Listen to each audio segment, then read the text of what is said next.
Top 3 da eng komplementarni duxlarimni yozgi versiyasini ko'rsatmoqchiman. 3-o'rinda My Way Armanidan. Gullarim tushib ketdi.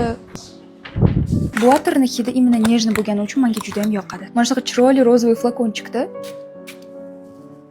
Boryaptimi sizlarga ham? Odam o'jig'iga tegmaydigan sitrus bilan gullarning hidi birgalashsa, именно mana shunaqa hid chiqadi deb o'ylayman.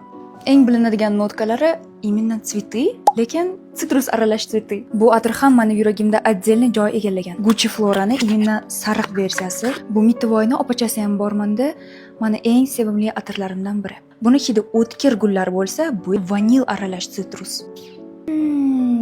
Eng sezilarli notkalari vanil bo'lgani uchun ham menimcha yozga ideal to'g'ri keladi deb o'ylayman va har doim sepib yuraman. Shahlo nimadir sepding deyshadi, chunki bu atir unchalik ham mashhur emas, вот вам нишевый hit. Va nihoyat birinchi o'rinda yozgi faslda номер 1 men uchun atir bu Jo Malone. Именно mana shu lineykasi. Tasavvur qilinglar, sizlarga свежий piyonidan buket keldi va o'sha buketni shunday hidlasanglar, mana shu aromatni his qilasizlar. Bu atir meni eng sevimli atirim bo'lib, menimcha yozgi faslda eng ko'p komplimentlarni aynan shu atirim yig'ib olgan o'ziga.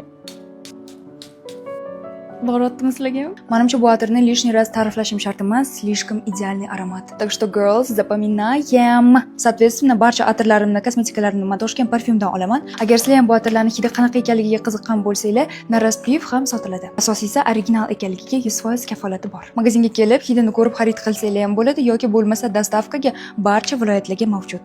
Xullas, menda mana shunaqa top 3 talik chiqdi. Sizlarda bu atirlarni ishlatib ko'rganmisizlar yoki yo'qmi? Обязательно kommentariyada yozib qoldiringlar. Всем пока.